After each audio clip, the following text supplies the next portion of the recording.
Good afternoon. All right, just short two items today, and then I'm happy to take your questions.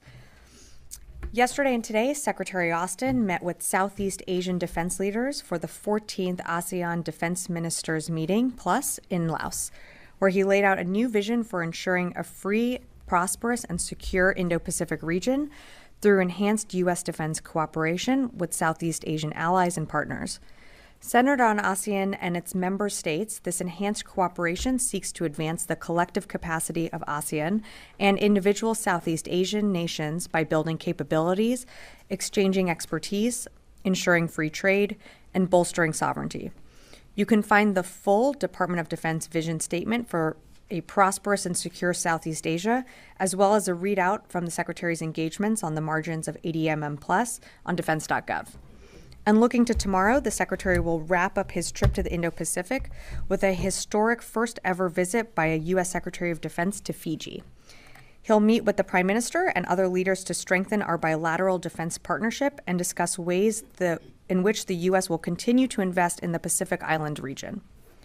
And turning to Ukraine, yesterday we announced an additional $275 million security assistance package for Ukraine, which was the 70th tranche of aid since August 2021.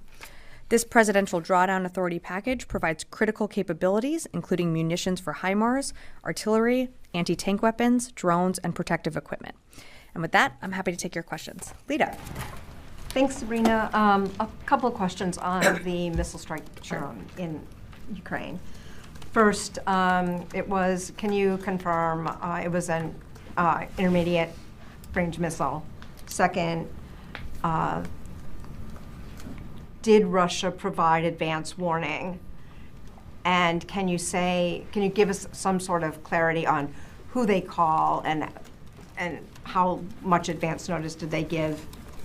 And then just thirdly on this, what is the overall U.S. reaction to the missile strike and Putin's comments today that he believes Russia has the right to strike any and take action against countries that provide weapons to Ukraine?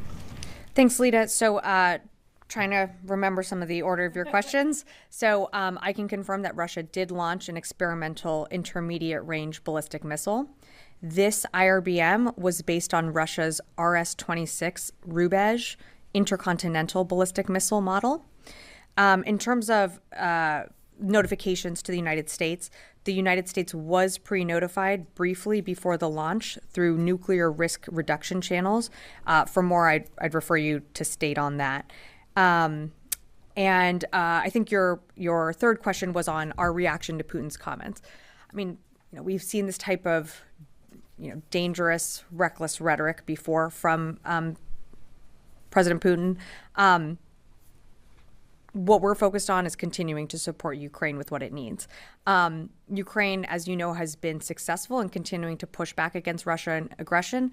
We just rolled out another $275 million package yesterday. You're going to see more packages continue in the weeks and months ahead left of this administration. So that's what we're really focused on. Of course, we're going to take seriously the rhetoric coming out of Russia, but our focus remains on arming Ukraine and supporting Ukraine what it needs the most on the battlefield. And as a reminder, as this reckless rhetoric continues, Putin can choose to end this war today. He can choose to withdraw Russian forces and end this and end his war of aggression and his war of choice. So we're going to continue to focus on what Ukraine needs on the battlefield. Liz. To follow up on that, earlier this week, Putin signed a new nuclear doctrine for Russia. Have we seen their nuclear posture change at all? We haven't seen any adjustments that we've observed in their nuclear posture, and we haven't adjusted our nuclear posture in exchange. Something that I think I said on Tuesday is that the changes that we've made were expected and something that we had anticipated for a while. Again, extremely reckless, but we haven't made any adjustments to our posture. Something from earlier this week, the Ukraine's reported use of ATACMS. Can you confirm that Ukraine used ATACMS on targets in Russia? I still don't have anything to announce or confirm, but if there is more to share, I certainly will. Again, you just saw us roll out another $275 million package earlier this week. we're going to continue to supply Ukraine what it needs, but I'd really refer you to the Ukrainians to speak to their operations. Lauren. Just to clarify something you said in response to Lita, you said this was based on an RS-26 Rubej missile. Does that mean it was an RS-26, or was it one of the derivatives like an RS-28? Can you be just a little more specific on that? I can't get more specific other than that it was based off of, what I would say is it was based off of the design of the RS-26. But I'm just not going to be able to give you more details than that right now. And then just a sort of related question on a different topic. The provision or the decision to provide anti-personnel mines to Ukraine, can you say, first, what type of anti-personnel mines, what makes you so confident that they'll be used correctly? And second, given the position of the administration essentially 2 years ago, does this require a presidential waiver or some step there to okay the export of these? So in terms of how the Ukrainians employ these mines on the battlefield, the Ukrainians have given us their assurances that they are going to only use them in Ukraine. We are providing a different variants of the type of mines. I'm just not going to get into more details than that. I think it's important to note that the reason why we are providing these APLs is because as the battlefield has changed and the fight has evolved over time, so have we, so have our support.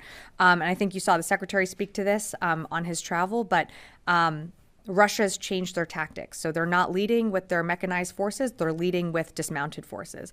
And so because of that, we feel that these APLs and how they will be able to be used on the battlefield will be helpful to Ukraine.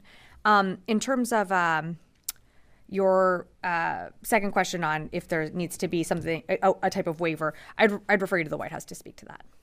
Dries. On a sort of scale of escalation, where do you see the IRBM? It's obviously not an ICBM, but you know, a level of concern, and where does this sort of lie, this particular missile? So this was a new type of lethal capability that was employed on the battlefield. So that's certainly of concern to us. And we're going to, you know, I don't have an assessment of its impacts right now, but it's something that, of course, we're concerned by. But what's been escalatory in this war is the fact that Russia decided to turn to a foreign country and bring those, DPRK soldiers into the fight. So we're going to continue to monitor. What we're focused on is supporting Ukraine and arming Ukraine with what it needs. Just following up on Leah's question, President Putin said that actually the U.S. was escalating by giving, allowing Ukraine to hit inside Russia with the ATACMS, and that there was a possibility of the conflict becoming more global. If you could just sort of respond to that, his sort of, very clear sort of accusation that it was the United States' fault, that it was, becoming more escalatory. Yeah, I think it's pretty clear and couldn't be more black and white in what's escalatory here. Russia invaded its sovereign neighbor. We can go back 2 years, continue to look at the facts. We've been very clear publicly and privately to Russia that we're going to support Ukraine because another sovereign country doing that to its neighbors should not go unchecked. And the United States, our partners and allies around the world, stand for an international rules-based order. And that's what brings us together at the table, like-minded values and principles. So we're going to support Ukraine as long as it takes. And we've been pretty clear about that from the beginning. Again, Putin has the decision and the authority to end this war today. He continues to escalate. He continues to take provocative actions like you just saw with this recent IRBM that was launched into Ukraine, the bringing in of DPRK soldiers into the fight. Each time these actions are more escalatory, simply what the United States is doing and our 50 or so partners and allies around the world is giving Ukraine what it needs to be in the fight. And I also think it's important to remember that every single day, Russia is expending, approximately 1,200 casualties on the battlefield. Ukraine has proven itself time and again, and we're very proud to stand with them in this fight. Fadi. Thank you, Sabrina. Speaking of the rules-based order that say you're defending, the ICC today issued 2 warrants against for the Prime Minister of Israel, Mr. Netanyahu, and former Defense Minister, Mr. Gallant. alleging that they committed crimes against humanity, war crimes, including using starvation as a tool of war, a weapon of war. What do you think of that decision, and will it cause the department and the secretary to rethink the support you're providing Israel with in its war in Gaza? Thanks, Fadi, for the question. So the United States fundamentally rejects the court's decision to issue these arrest warrants for senior Israeli officials. We remain concerned by the prosecutor's rush to seek arrest warrants and some of the processes that this has played out in. And again, we've been very clear that the ICC does not have jurisdiction over this matter. So, we're in coordination with our partners, including Israel, discussing next steps. I'm not going to have much more for you, as I might refer you to the State Department and the White House for a little bit more. But in terms of our support for Israel, we're continuing to support Israel with the assistance it needs in its, fight against Hamas and Lebanese Hezbollah.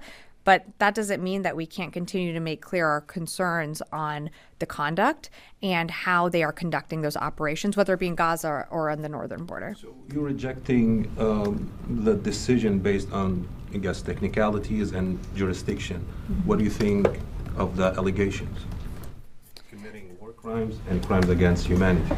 Again, we don't see eye to eye on where the ICC is. And as I've said, we reject the court's decision to issue these arrest warrants. So I think that pretty much implies that we don't agree with that decision. Okay, so what is the legal opinion you're basing your rejection on? Did the department issue any legal opinion on what's been happening in Gaza? Did you study any incidents that are mentioned in the ICC decision? I'm not aware of a formal legal opinion being issued by this department. I think you've asked me that before.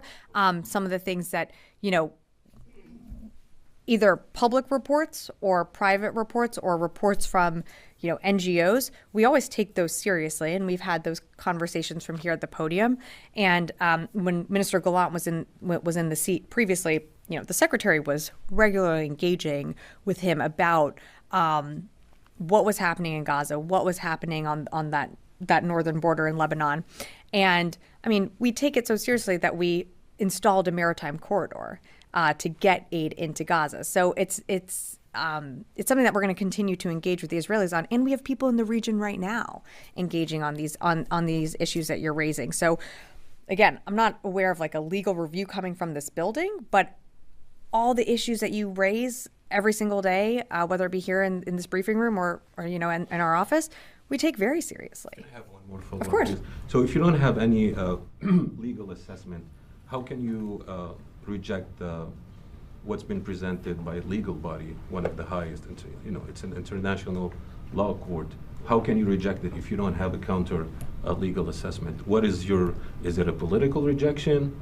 And if you don't have a legal assessment? Yeah, again, Fadi, I'm just not going to have more for you to provide other than what I said is that we reject the court's decision. That doesn't necessarily mean that it has to go through a legal process. We can reject decisions from the court that come down in various forms. We're in discussions with our partners, including Israel, on next steps, but I'm just not going to have more for you. Yeah. Thank you very much, Sabrina. The Russian president suggests that this regional conflict now has global elements, and the British are talking about fighting the Russian tonight if needed. IRBMs are being fired into Ukraine, and Ukraine is firing US and British missiles into Russia. So you are accusing Russia of escalating, they are accusing you back of escalating, but one thing is for certain, that things are escalating. Where do you think this is headed towards? Because many countries are very much concerned that hundreds of millions of people are going to be impacted by what could actually unfold. So where do you think this is headed to? Well, I'll say something that we've said from the beginning is that we don't seek a wider regional conflict. We don't seek war with Russia. And I think we've been pretty clear about that from this podium and from this administration. What we are going to do, though, and what we have made clear in public channels and in private channels, is that we're not going to stand for another country invading its neighbor. And we're going to continue to support Ukraine in its fight. And I think it's important to remember that this isn't a secret. This was known from the very beginning. We warned Russia, back in 2022, not to do this. And they did it anyways. And so there are consequences for that. But we don't want to see this escalate into a wider regional conflict. We don't seek war with Russia. But absolutely, you're going to see like-minded allies and partners come together to support Ukraine. And that's what we're going to continue to do. I could ask one more follow-up. I know that you say that you don't want a wider war Sure. and that you don't want it to escalate, but it looks like it is kind of escalating from Well, both U.S. sides. forces aren't in the fight. You don't see, the only other foreign country that's been brought into this fight is North Korean soldiers on the battlefield. But you're not seeing, U.S. fighters on the ground. And that's not the intention of this administration. You're right. You're saying that Russia invaded Ukraine. That's correct. You're saying that North Korean soldiers were brought into the battlefield. That's correct. Yep. I'm not looking into who's right, who's wrong, but the fact is that things are escalating and other countries are getting dragged into this. So what I'm saying is that are you concerned that this escalation is accelerating at a speed that no one would really like? I think we're always going to be concerned by the reckless rhetoric coming out. We are certainly concerned by the escalatory moves and acknowledging your point that Russia is making when it comes to employing DPRK forces on the ground. We acknowledge that is escalatory, and that would be met with a response. And that's what we're working with Ukraine on and continuing to support them on the battlefield. But to your larger question of, escalation and bringing in countries into the fight, I'll make it very clear again, we don't seek war with Russia. That's not our intention, but we absolutely are going to support Ukraine, and that's been something that the president has been very clear about since day one. Charlie. Thank you, Sabrina. You said the United States was notified. Was that a matter of days, hours, or minutes about this missile? In his remarks today, Putin said that U.S. defense systems are incapable of intercepting these weapons anyway. How much of a threat do they pose? And second question, there are reports today that a North Korean general may have been injured. Can you confirm that they've engaged in combat or confirm that report? I can't confirm the report on a North Korean general officer, I think you said, being injured in the battlefield. But that being said, where they are positioned, they are absolutely fair target, and we absolutely expect them to be engaged in the fight, but I can't independently confirm those reports. I've seen them. In terms of, Putin's comments on our force posture or our defense systems, I'm just not going to get into that. But what I can tell you is that, again, we're going to continue to support Ukraine with what it needs to be successful on the battlefield. And I think you asked about the pre-notification. We were pre-notified briefly before the launch, but I'm just not going to get into more specifics than that. Does this weapon, experimental or not, he suggests that there are more of them, and he intends to use them, and he will warn, as he has done. Do they pose a real and present threat in this conflict? Any weapon that's going to be employed on the battlefield absolutely imposes a threat to the Ukrainians. And that's why, this was, as we said, an experimental intermediate range ballistic missile. It's certainly concerning that they are employing it on the battlefield. But again, Ukraine has withstood countless attacks from Russia, including missiles with significantly larger warheads than this weapon. So we're going to continue to support Ukraine with what it needs. Janie. Thank you very much, Sabrina.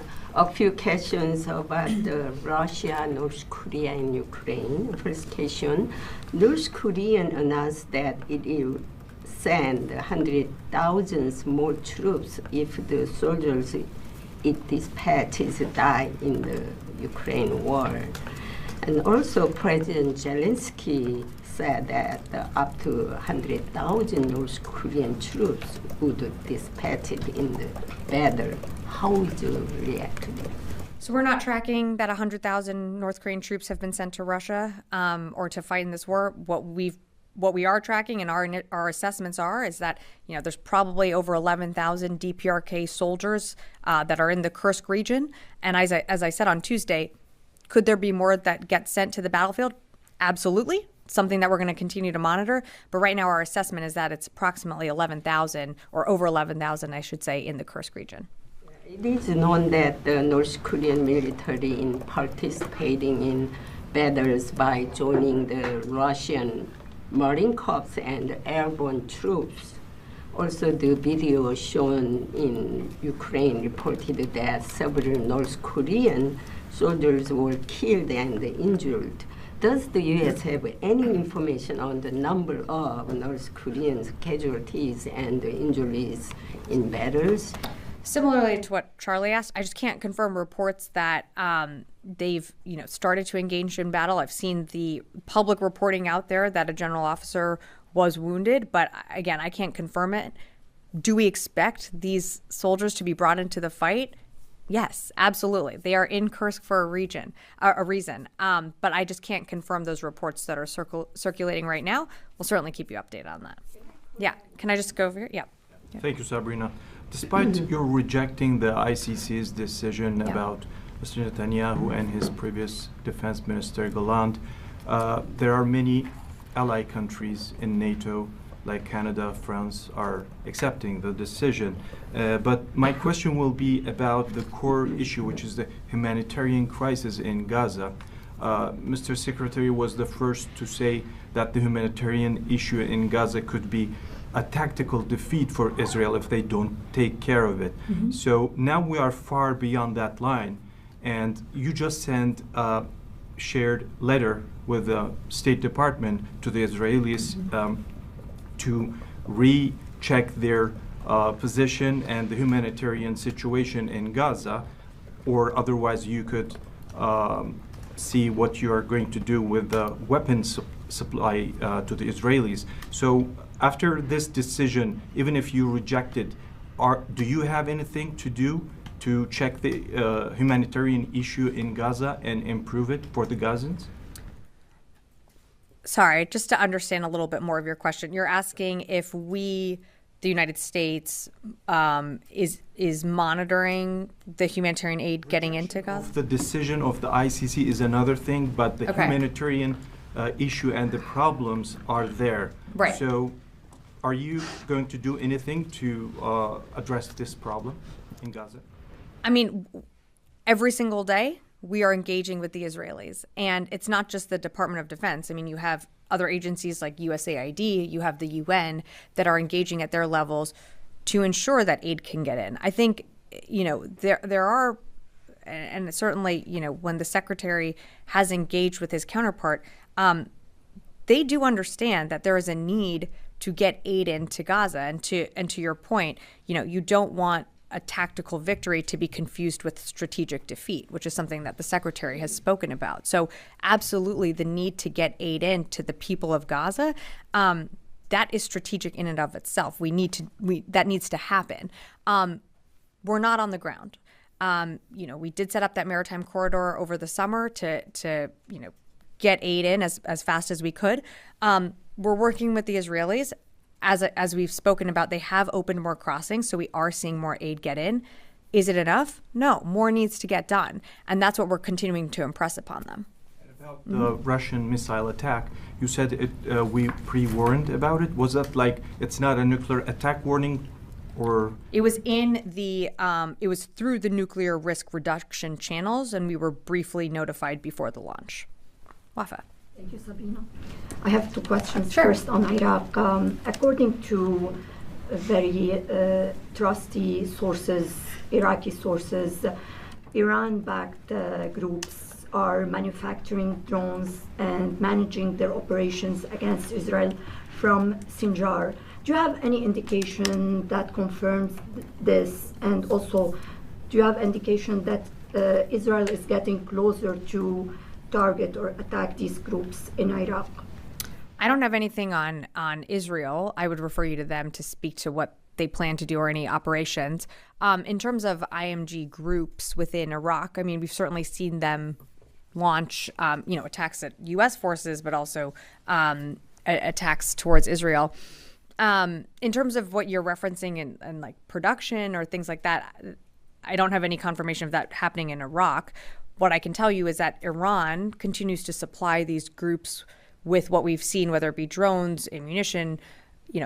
Iran is arming its proxies. How they do that and by what means, I mean, that's coming from Iran. But in terms of manufacturing facilities, I don't have more for you on that. Okay, on Lebanon, since the United States recognizes Lebanon as a sovereign country, and tomorrow, by the way, is Lebanon Independence Day. Does this department believe that the Lebanese armed forces have the same right as Israel to defend themselves, particularly after being targeted directly in recent days and losing more than a dozen of soldiers? We certainly are concerned by those reports. I mean, Lebanese armed forces are there to also protect their own citizens. We have, have trained and equipped those forces to fight the threat of Hezbollah. But again, I mean, Israel conducting operations on that northern border to weed out Hezbollah, which, continues to launch rockets towards Israel on an almost daily basis. So what we certainly want to see is those LAF forces, protected and not get caught in the crossfire. And we've made that clear to our Israeli counterparts. Do they have the right to defend the country, to defend themselves, particularly in the context of a potential ceasefire deal between Israel and Lebanon? Well, if there's a ceasefire deal, there would be a cease to fighting. So, of course, we wouldn't want to see fighting on either side. And just to that point, we have people in the region right now that are continuing to push forward for a ceasefire deal to be put in place. And I'll say, we are working up to the last, the final months of this administration. We're going to continue to push every single day. But ultimately, as you mentioned, what's going to bring, peace and allow people to return to their homes on that northern border is a ceasefire. I'm going to go right here. Yeah. Yes. Hi. Sabrina for the Italian television. So, do you guys have a feeling of sort of anti-Semitism towards Israel with this decision from the ICC, looking at all the effort that the U.S. and European allies did to support Israel, at the same time to support the civilian in Gaza, but also, do you feel like there's been some, of course it's hard to admit, but maybe some sort of lack of leadership lately from the U.S. in trying to close the situation in Israel? No, I don't think there's been a lack of leadership. In fact, as I said, to Wafa, we have people in the region right now engaging on all sides to bring a ceasefire to that northern border in Lebanon, engaging to bring the hostages home in Gaza, pushing every single day to get aid into Gaza to the people that need it most. I mean, we have an entire Central Command AOR which is engaging, on a regular basis with their counterparts. So no, I don't actually think there's a lack of leadership. In fact, I think this is where you're seeing U.S. leadership, continue to push and to lead. And the president was just wrapped up his trip overseas. The secretary is concluding his trip in the Indo-Pacific. You're seeing us continue to lead on the world stage. And so, no, I would push back on that notion. Poor decision. It seemed like there is a lot of anti-Semitism toward Israel also. Yeah, I'm not going to speak on behalf of the court. That's not my job. I'd refer you to the court. I'm just not going to speak on behalf of the court. Constantine. Going back to the attack in Ukraine, can you say how many missiles, IRBM missiles, Russia launched, and can you confirm reports that the missiles had multiple warheads? I can't confirm either of those right now. We're still doing our assessment with the Ukrainians, so if we have more to share, we certainly will. And then just to follow up on Charlie's question, obviously you've said that we got a pre-warning from Russia before the attack, but can you say whether any of the early detection systems that the U.S. has to detect a launch like this picked up the launch, worked as intended? Yeah, I appreciate the question, but I'm just not going to go into those details. Yeah, follow up on this. So just moments ago, White House press secretary said that the U.S. briefed Ukraine and close allies in recent days to help them prepare. So what kind of knowledge did you have in advance? How detailed was that, and how exactly could Ukraine prepare for this kind of attack? So we did brief Ukraine and our partners and allies of the possibility that this could be used. Kind of to Constantine's point, this gets to an intelligence assessment that I'm just not going to do from the podium. And another one, Putin said that Russia launched its missile as a message to the United States. he said that Russia considers itself entitled to use its weapons against the military facilities of those countries who support Ukraine with their weapons. What's your response to that? So we've seen this rhetoric before, and again, we've been, in private channels as well, very clear to Russia that, the invasion of its sovereign neighbor was an escalatory action and is going to be met with a response on the global stage. And that's why you see over 50 countries coming together to support Ukraine with what it needs, including the United States. So again, the escalatory action, I think, fine to focus on his language and what he's saying, but the escalatory action began in 2022 when Russia invaded its neighbor. Louis. Going back to the missile, the Ukrainian government seems to be identifying this as an ICBM. Can you tell us the distinction and why there's a difference or disconnect between the U.S. assessment and the Ukrainian assessment? It's an initial assessment that they probably did. An IRBM and an ICBM, they can have similar flight paths, they can have high trajectories, they can carry large payloads, but the main difference lies in the range and the strategic purpose. And so I think, probably an initial assessment was done, but of course that's just an initial assessment. And once we were able to do more, we assessed that this was, or this, we know that it was an intermediate range ballistic missile. And at the top, you mentioned that this is an experimental missile. What makes it experimental? What makes it experimental is that this was the first time it was used on the battlefield. Yeah. I have two questions, please. One, when was the last time Secretary spoke with the Russian defense minister, or what Russians are saying about this longest war now in recent history, 1,000 days and war still going on? I'm sorry, I don't remember the exact date that the secretary spoke to his Russian counterpart, but we did put out a readout of that, and that is available on defense.gov. I want to say it was earlier this summer, but I'm sorry, I don't have that off the top of my head. Second question, as far as North Korea's support for Russia against Ukraine, some reports are saying that if you can confirm that who's behind North Korea helping Russia, is it China? Is playing the games or fighting or helping Russia through North Korea? Yeah, so I'm not going to speak on behalf of North Korea, but I think North Korea has shown its ability to make its own decisions in supporting Russia in its war. Certainly, we've engaged our PRC counterparts when it comes to what's happening on the battlefield in Ukraine, but I think North Korea has certainly demonstrated that they want to support Russia in its continuing war, and if that means sending off 11,000 soldiers to die on the battlefield, then so be it.